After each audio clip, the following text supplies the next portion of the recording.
Welcome everyone to Leading Interviews. I'm Amanda Miller. I'm the co-chair of Philanthropy Australia and the co-founder of Impact Generation Partners.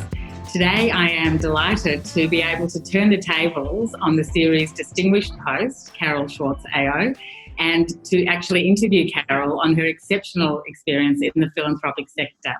I first want to start by Carol offering you my really warm congratulations on your recent award as Leading Philanthropist of the Year. This is, for those of you who don't know, Australian philanthropy's highest honour and is awarded to an individual philanthropist whose work is visionary, high impact and transformative. And Carol, you certainly tick all of those boxes, and we'll be talking about all of that today.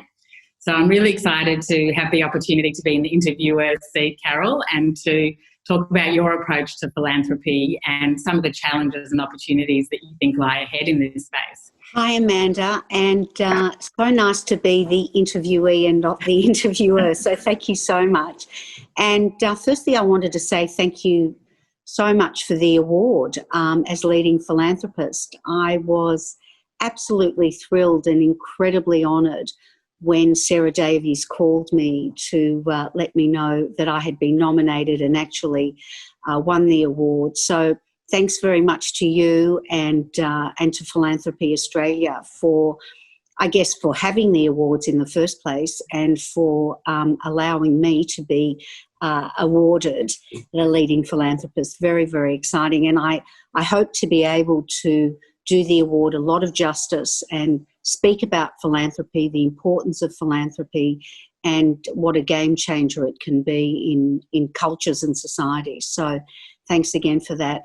So I thought we could start by going back to when you first became aware of the concept of philanthropy. I know that you grew up in a family with a very generous history of philanthropy and of giving. What was it like growing up in this environment, and when do you remember first becoming aware of the concept of philanthropy? Philanthropy in my family. So I guess my very first memory of philanthropy was when as quite a small child, I used to go with my father and my sisters collecting blue boxes on a Sunday morning.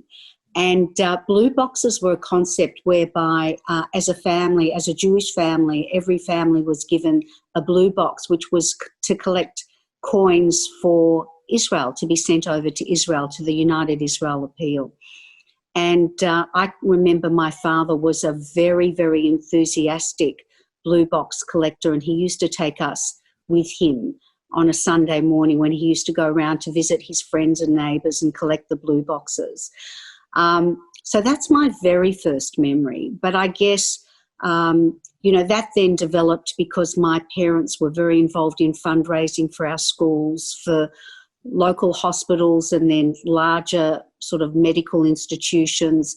So I guess it's something that I grew up with as opposed to something that I became aware of because I was surrounded by it from my parents, from my grandparents all my life.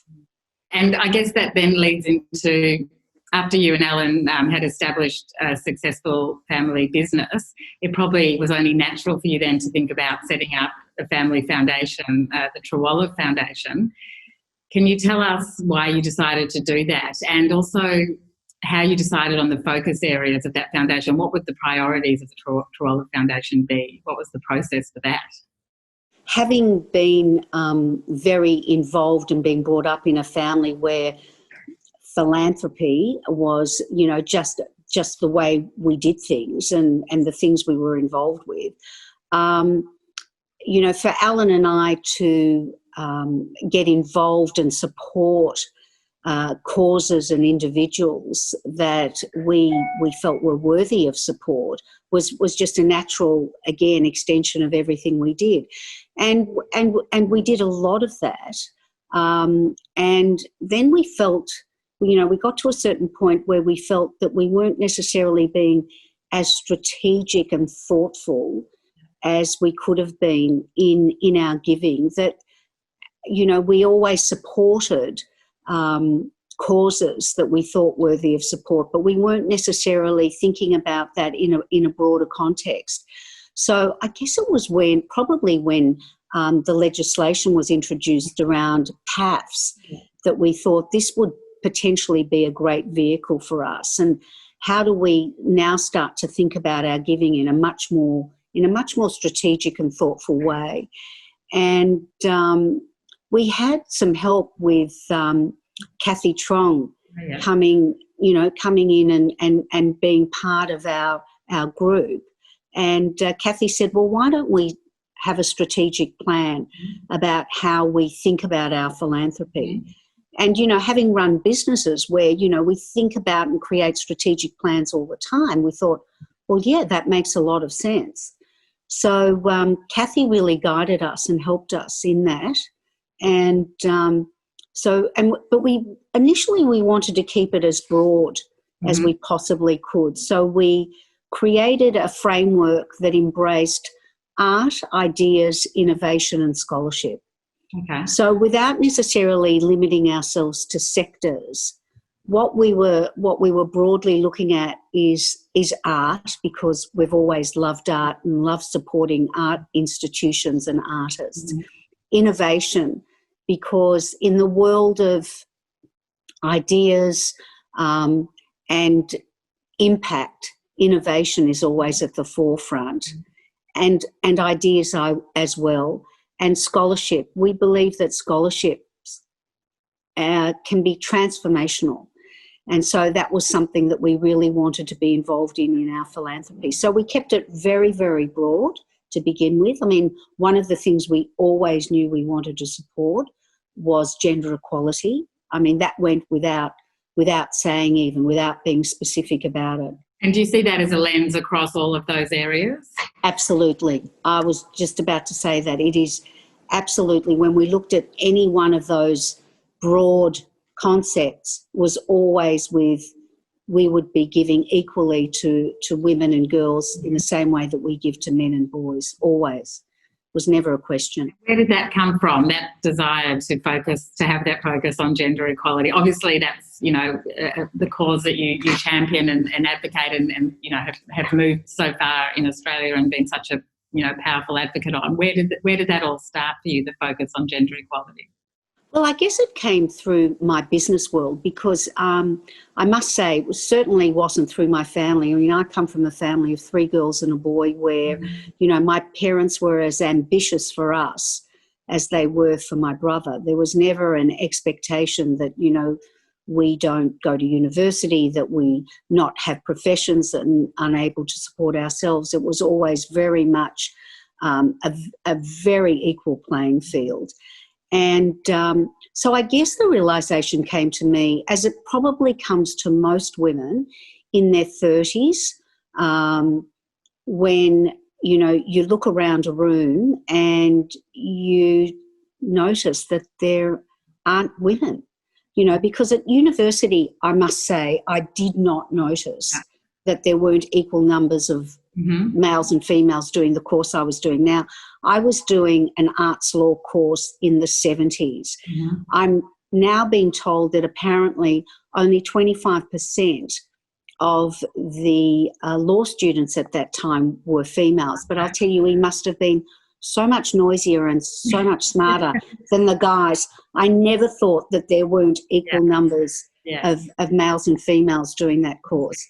And so through university, even through my early years, in my 20s, when I was setting up my own businesses and doing my own things, I never really noticed that there weren't women around me. But it was after I'd had children, all those smart women that I'd been at university with, that I'd been involved in different sort of enterprises with and different ventures, they suddenly seemed to have disappeared. And I started asking the question, where are the women?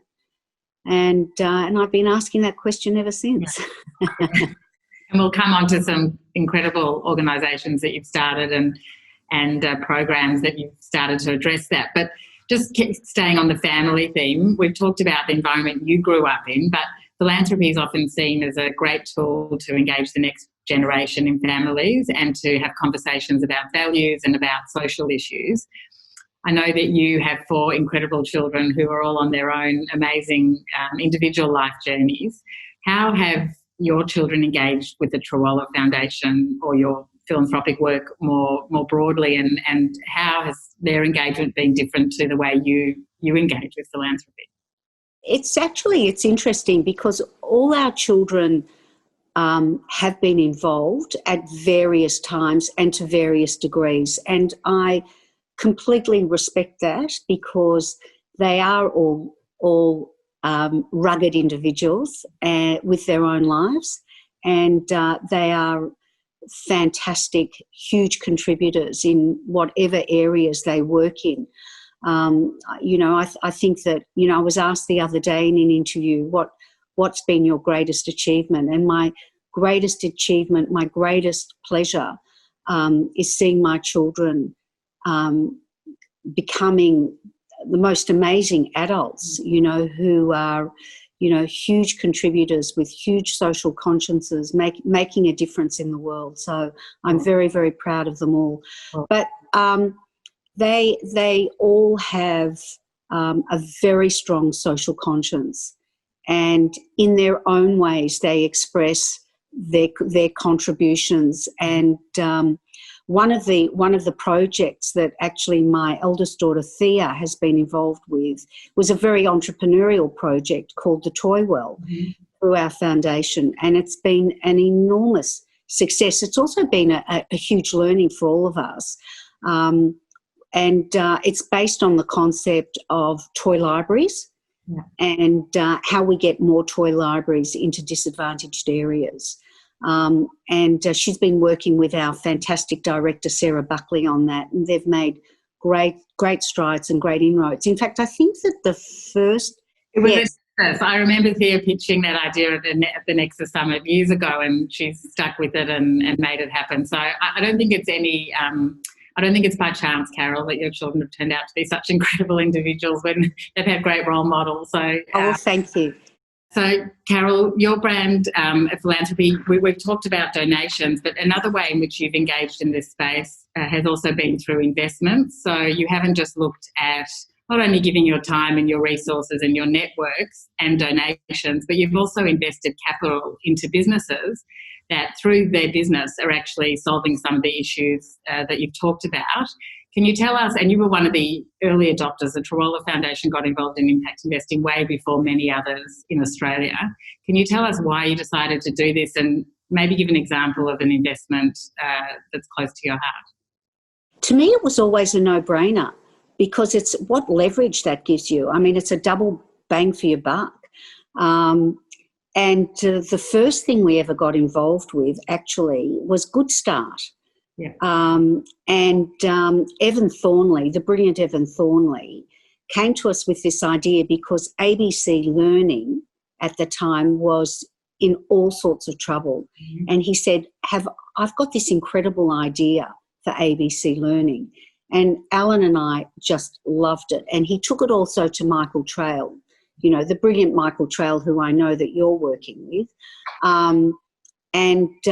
Michael started to put all the form around the idea.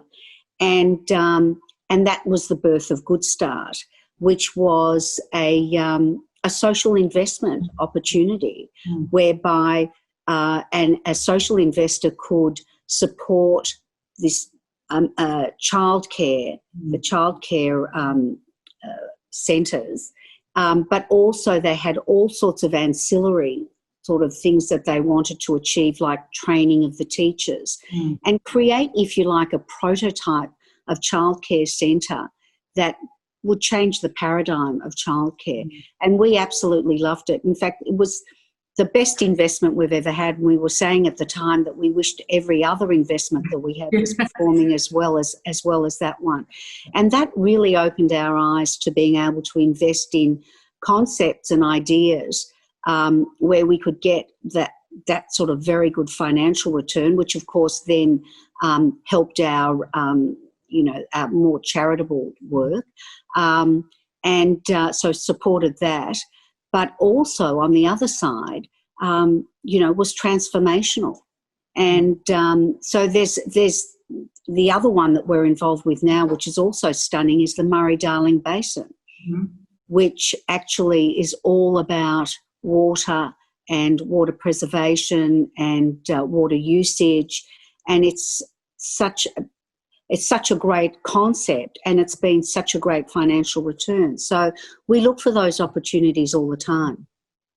And do you think it's that entrepreneurial mindset that you have that you bring into into the philanthropic space, in the way that you use that precious capital that has encouraged you to do that and to see both the business angle and the social angle? Yeah, I think you're absolutely right. I guess one of the advantages that we have is that we're investing our own money. So we're not responsible to invest anybody else's money. So we're free to take a level of risk that we're comfortable with, that other trusts and foundations may not be so comfortable with.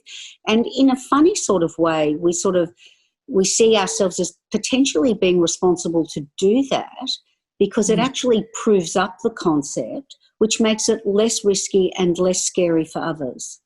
Well, that's really interesting you say that, because one of the other new awards at the Australian Philanthropy Awards this year is called the Boulder Philanthropy Award, and that's an award to a program or a grant that where philanthropy plays that really unique risk capital role in seeding an innovative idea and in designing and testing solutions that can then be scaled up. And I think one example of this, perfect example of this, is the Pathways to Politics program for women, that you thought of, you conceived the idea, you brought together a range of diverse stakeholders around it, you supported it financially, you supported it with your time, with your networks, and 5 years later that's been well and truly tested and scaled. Can you tell us a little bit about why you did that, and as you just said, why it's important for philanthropy to play this kind of risk capital role? And also, I guess, how lucky we are and fortunate to be able to have the capital to be able to do that, and to be able to, if you like, transform things that we see aren't happening in a way that we believe should be happening. So the genesis of the Pathways to Politics for Women program was at the time when we had only one woman around our cabinet table, which was not that long ago, unfortunately. But to see the move towards gender equality in politics being pulled right back in such a short period of time was really, really scary.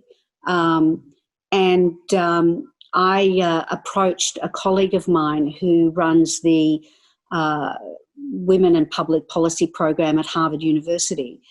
And I said to her, you have this program from Harvard Square to the Oval Office. Do you think we could adapt that for Australia? And she said, absolutely, we're happy to help you in any way we can. And that was the start of it. And Harvard was incredibly helpful. I then contacted Glyn Davis, who was the Vice-Chancellor of Melbourne University at the time, and I said, boy, have I got a program for you guys. I think you would be really interested in this. And he was incredibly supportive and enthusiastic, and put together a team from Melbourne University, which was actually Nick Rees was quite instrumental in pulling together. And we created an advisory committee, and I said, we need to get a pilot up and running in 6 months' time. Which was unheard of with the university bureaucracy, but we did it. And the pilot was put together. Melbourne University has been such a fantastic collaborator and partner in this.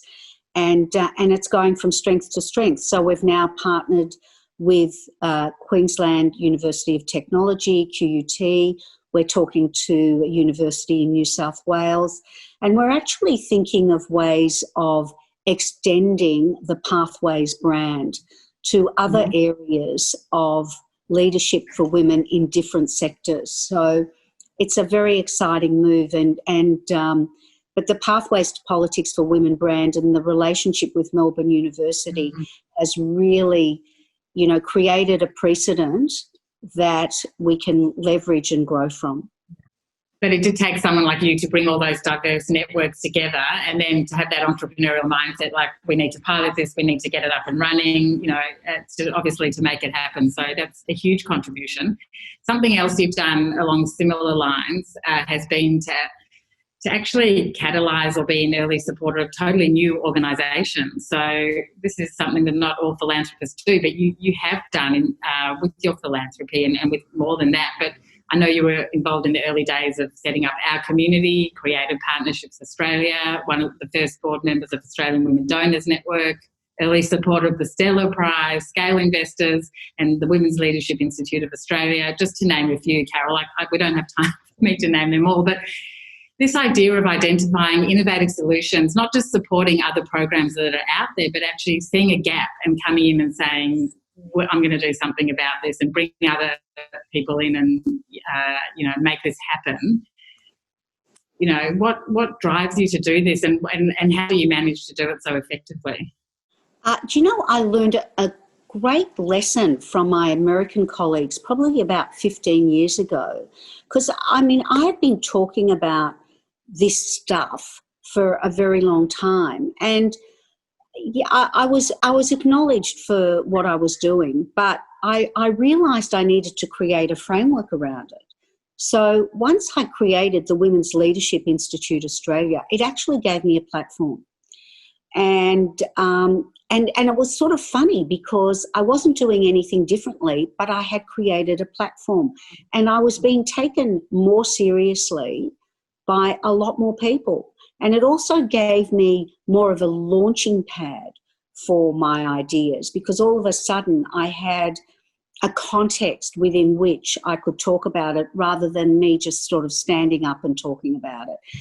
So with the Women's Leadership Institute Australia, for example, the first thing that we did was, and this was with my brilliant colleague Dennis Moriarty, the managing director of Our Community, who I've been in partnership with in various forms for over 20 years, was how to nominate women for Australian honours. Because one of the things I'd always ranted and raved about was, why is it the women aren't getting honours in the same way that men are? And when it boiled down to it, it was because women weren't being nominated in the same numbers as men. So we started a campaign of how to nominate women for Australian honours, which was fabulous. Now, this was over 10 years ago. And what I love about it is that you're right, that has catalysed a whole movement around, hashtag honour a woman, which has been fantastic. Another thing was the panel pledge. Yeah.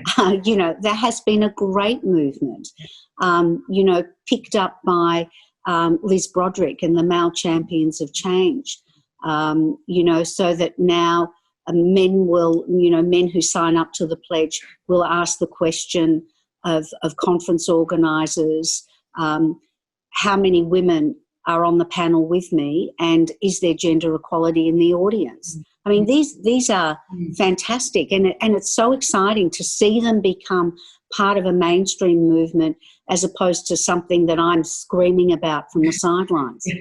Yes, and I think that's in large part due, Carol, to the effort to your involvement with them. I think lots of people have ideas all the time, but not many actually, drive them through and make them happen. And I think it's bringing not just philanthropy, but all of your kind of resources and influence really to bear to make those happen. That leads me into the question of advocacy and the topic of advocacy. So at Philanthropy Australia, in recent years, we've seen our members pleasingly a lot more willing to engage in advocacy around issues they care about, whether it's individually or in collaboration with others. You have always been a vocal and outspoken critic and advocate on areas that you are passionate about. What advice do you give to those who are not yet there to, how can people become stronger or more effective advocates? I think you've got to exercise your loudest voice when you care about something. And that's what it's all about. And, take a deep breath and do it. Advocacy is fantastic. And I think that Philanthropy Australia's promotion of advocacy and commitment to promoting advocacy is just Huge, absolutely huge. And if you like, it plays a very important role, Amanda. You play an enormous role in that, because if you like, you provide that framework of safety for individuals and groups to start to advocate for causes that they care about, and you give legitimacy to it. And it's a very important role, and it's such a crucial function. It's been great to see the way the Australian philanthropic community has really rallied in the face of these extremely challenging times with COVID. But what we do know is that the economic and social fallout ahead will be even greater. And then couple that with issues such as Indigenous rights, climate change, growing social inequality globally. It can be daunting. What do you think is the role here for philanthropy to play in tackling some of these issues? Amanda, it's, the concept of philanthropy and the concept of philanthropist is such an interesting one, because I think that we're going through a stage now where everybody is a philanthropist, and through crowdsourcing, through the great enablers that we have through technology, everybody can make a difference. And I think that we are so lucky to live in the democracy that we live in, that everybody can also have a voice and make a difference where they see that difference needs to be made.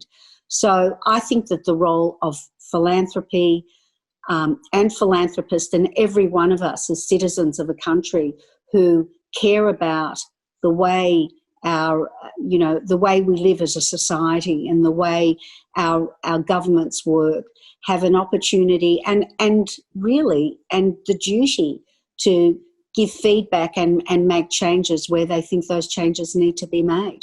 So I think the role of philanthropy in that is enormous.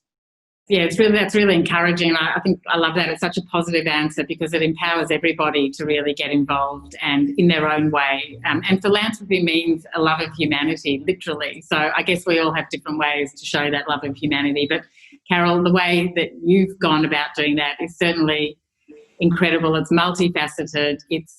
You're a role model for all of us. And I think even if people take away certain parts of what you've done and try to emulate that and use as an example and, in their own way, I think we'll see some great philanthropy out there. So we look forward to having more conversations like this over the coming year with you in the role as the leading philanthropist. And just one final question that I believe you always ask your guests at the end of when you interview people is, what books are you reading now that you could recommend? That's interesting. I've actually borrowed that from Ezra Klein, who's a great podcaster. If you've never listened to Ezra Klein, listen to him. And I was prepared for that question. So I actually bought a couple of books that I've read. Right. And this one, The Yield by Tara June Winch, was one of the Stella Prize shortlisted books. Absolutely stunning. So she's an Indigenous author. And I really, really enjoyed it. We did it with our book group. We've got a fantastic book group, and it's just a great book. So well written. The next one has been written by a colleague and friend of mine, Rita Clifton, who is English. She sent me actually over this copy from the UK, and it's called Love Your Imposter, Be Your Best Self, Flaws and All. And it's really about, how we as women often suffer enormously from imposter syndrome and how to just get over it. And she's a great writer, and she, one of the comments here is a warm, wise and wonderful leadership manual full of fun and humanity. It's a great book. I can highly recommend it. And the last one, which I read on my Kindle, so I don't have it here, was Julia Gillard's latest book on women and leadership, which is also excellent. And I've actually interviewed her about that book. And the point of difference with other books on women and leadership, and she interviews together with her co-author a group of great women politicians. But the difference between her book and other books on women and political leadership is the amount of evidence and research that she bases her questions on, and also the conclusions. So I can highly recommend that one as well. Fantastic. I've written all three down, and as I'm sure other listeners will look forward to that. Thanks, Carol, for your time today. And thank you, while I have the opportunity, to just say thank you for being an inspiration to me, and for always being at the other end of the phone or available in person if I ever want to talk over anything or need any guidance. You've been incredible to me personally, and I know to many others as well. So thank you. Well, thank you so much, Amanda, and well done you on the job you're doing as the co-chair of Philanthropy Australia. I think you've taken the organisation from strength to strength. Well done. And thank you for the interview. Thanks, Carol.